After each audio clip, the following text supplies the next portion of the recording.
लोग साथ के हैं, सामने भी बैठे हैं, सीनियर भी हैं, जिनको पढ़ पढ़ के बड़े हुए, रमेश सर हैं, आनंद जी हैं, बाकी सभी लोग साथी हैं। अब खान अब्दुल गफ्फार खान पर तो बोलने के लिए अगर सबसे कोई सक्षम है यहाँ पर, तो मैं माफी के साथ कह रहा हूँ हफीज किदवई है, क्योंकि इन्होंने खान अब्दुल गफ्फार खान साहब की पूरी बायोग्राफी लिख ली है, पता नहीं कहाँ प्रकाशित नहीं कर रहे तो पिछले 1.5 साल से 2 साल से टल रही है। तो जो छोटे छोटे अनुभव हैं उनके या उनकी जीवन की यात्रा है, तो उसको लेकर के तो हफीज भाई जो वो बोल सकते हैं कि इन्होंने खान वली खान साहब से भी बात की है, उनके पोते से भी बात की है, तो फ्रंटियर प्रोविंस में भी इन्होंने बात की, उन्होंने भी काफ़ी कुछ जो है इंटरेस्ट लिया है खान अब्दुल गफ्फार खान साहब की जीवनी में। और भारत रत्न तो है ही है, उसमें कोई कहने की बात नहीं। इंदिरा जी ने उनकी पोटली लेने की बात की थी, ये भी सबके सामने एक किस्सा है कि जब वो हिंदुस्तान आए थे तो इंदिरा जी उनको रिसीव करने गई और इंदिरा जी उनकी पोटली लेने लगे तो कहना ये भी ले लोगी क्या। तो ये सारी चीजें हैं। यहाँ पर मसला आज की डेट में वो नहीं है कि खान अब्दुल गफ्फार खान साहब क्या थे, सरहदी गांधी थे, गांधी का नाम आजादी के आंदोलन में क्या किया क्या नहीं किया, ये सब लोग जानते हैं। लेकिन हिंदुस्तान में जिस तरीके से आप सब लोगों ने मिलकर के, फैसल भाई ने, हफीज भाई ने, सानिध्य ने, पवन ने, आशीष ने, सब लोगों ने मिलकर के जिस तरीके से खुदाई खिदमतगार को दोबारा से जिंदा किया, वो अपने आप में अनुकरणीय है।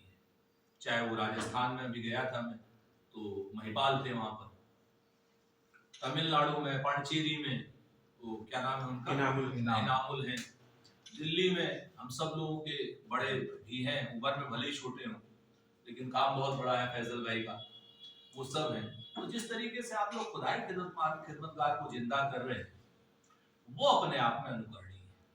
बात उस पर होनी चाहिए, बात होनी चाहिए आज के समाज पे होनी चाहिए।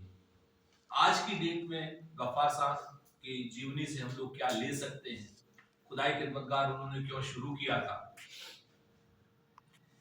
क्या चाहते थे वो देश से, आखिरी में वो क्यों कह करके गए थे कि भाई आपने हमें तो भेड़ियों के सामने फेंक दिया। ये सारी चीजें ये जरूर चर्चा होनी चाहिए कि क्या उस वक्त की गलतियों से हमने कोई सबक लिया। तो फिर समझ में आता है कि 2014 के बाद का चुनाव देख करके लगता है कि सबक नहीं। आज भी अगर फैसल भाई एक सद्भावना यात्रा पर निकलते हैं और एक कृष्ण मंदिर का पुजारी कहता है कि आप खाना खाना है आपको, तो कहने लगे मैं नमाज पढ़ा हूं, तो क्या नमाज कैसे पढ़ी जाती है, उन्होंने कहा ऐसे मुसल्ला बिछा दे, कहने यही आप बिछा करके पढ़ लीजिए, फैसल भाई को कहा जाता है। और वो पढ़ने लगते हैं और अगले दिन, मुझे याद है शायद 29 तारीख का अमर उजाला का, मैंने खुद पढ़ा कि भाई उन्होंने हिंदू मुस्लिम एकता के प्रतीक के रूप में उनकी बड़ी खबर आती है फोटो के साथ में, और 30 तारीख को सारा मंजर बदल जाता है, सारा मंजर बदल जाता है। 29 तारीख को जो आदमी हीरो था, जो वहां नमाज पढ़ करके खाना खाया जिसने कृष्ण मंदिर में, 31 तारीख को वो विलेन बन जाता है, क्योंकि भारतीय जनता पार्टी के कुछ नेता उसमें इंटरवीन करते हैं और इस शख्स को जेल भेज दिया जाता है। पूरे देश में हंगामा कर जाता है कि एक मुसलमान ने मंदिर में नमाज पढ़ी और मंदिर को पवित्र किया। एक दिन पहले वही अखबार कहता है कि साहब हिंदू मुस्लिम एकता का प्रतीक कृष्ण मंदिर बना। इस तरीके की घटनाएं होती हैं तो वो विचलित करती है कि 24 घंटे में ऐसा क्या हुआ कि हीरो को विलेन बना दिया। वो बात अलग है कि फैसल भाई जेल भी गए, लगभग 4-5 महीना जेल में रहे, और जब जेल में रहे तो उन्होंने पूरी जेल को अपना कर लिया, क्योंकि वो जेल में कुरान नहीं पढ़ा था, जेल में रामायण पढ़ा रहे। रोए सारे कैदी, 600 कैदी उनको छोड़ने आए गेट पर, रोए सारे कैदी।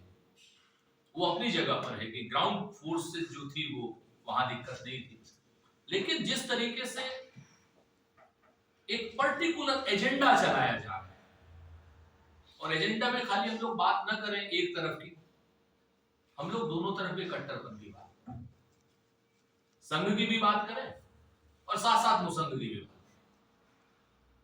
लोगों को इस शब्द से आपत्ति हुई। तो मेरा ये मानना है कि कट्टरपन को जिस तरीके से भी हो उस तरीके से नेस्त नाबूद करने के लिए इस समय कट्टरपन राइट विंगर सत्ता में है और दूसरी तरफ के कट्टरपंथी पीछे से उनका सपोर्ट कर रहे हैं। जब दूसरी तरफ के हमारी क्या नाम ये राइट विंगर कट्टरपंथी जो सत्ता में हैं जब वो हारने लगते हैं तो दूसरी तरफ का हैदराबाद के लोग आते हैं, वो कहते हैं कि अरे भाई बंबई के इलेक्शन का मैं दे रहा हूं सर, तो कहते हैं कि हिजाब वाली एक मेयर होनी चाहिए। ये बयान क्यों दिया जाता है?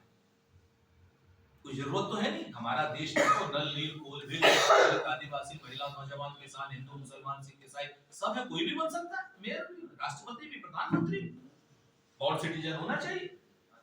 आखिर ये क्यों कहा जाता है? जैसे ही वो ये कहते हैं वैसे ही प्रधानमंत्री नरेंद्र मोदी से लेकर के देवेंद्र फडणवीस तक सबके सब लोग देखिए साहब अब तो मराठी हिंदू बनेगा, मराठी हिंदू बनेगा। सारे चुनाव को कमदल करने का काम एक शख्स आकर के कर देता, यानी वो उनका साथी हुआ। तो मैं तो ज्यादा लंबी बात न कहते हुए सिर्फ इतना जरूर कहूंगा कि जो वर्तमान की परिस्थितियां हैं, इन वर्तमान की परिस्थितियों में जो खुदाई खिदमतगार का काम है, इस काम को आगे बढ़ाए जाने की आवश्यकता और चर्चा किए जाने की आवश्यकता है कि जो कट्टरपन एक दूसरे को सहयोग कर रहा है और एक दूसरे को सहयोग करके कहता है कि तुम मुझे पंत कहो और मैं तुम्हें निराला, ये जिस तरीके से एक दूसरे के सहयोगी हैं। आज तक आपने कोई ईडी की रेड एमआईएम पे देखी हो, एमआईएम के किसी बंदे पे देखी हो, अकबरुद्दीन पे देखी हो, असदुद्दीन ओवैसी पे देखी हो, किसी पर भी आपने देखी हो तो कोई आप बता दें। एक एफआईआर देखी हो, टॉल पे गोलियां चलती लेकिन एफआईआर उनके खिलाफ नहीं। तो ये जो एक सत्ता में कट्टरपन है और दूसरा कट्टरपन उनका सहयोगी है, वो भी सत्ता में ही। तो मेरी गुजारिश है सभी उसमें कि सर अगर इस पर कोई चर्चा और इसमें कोई हल निकले तो ज्यादा बेहतर है। बाकी जो हमारे सीनियर हैं जो कहेंगे हम लोग तो तैयार बैठे।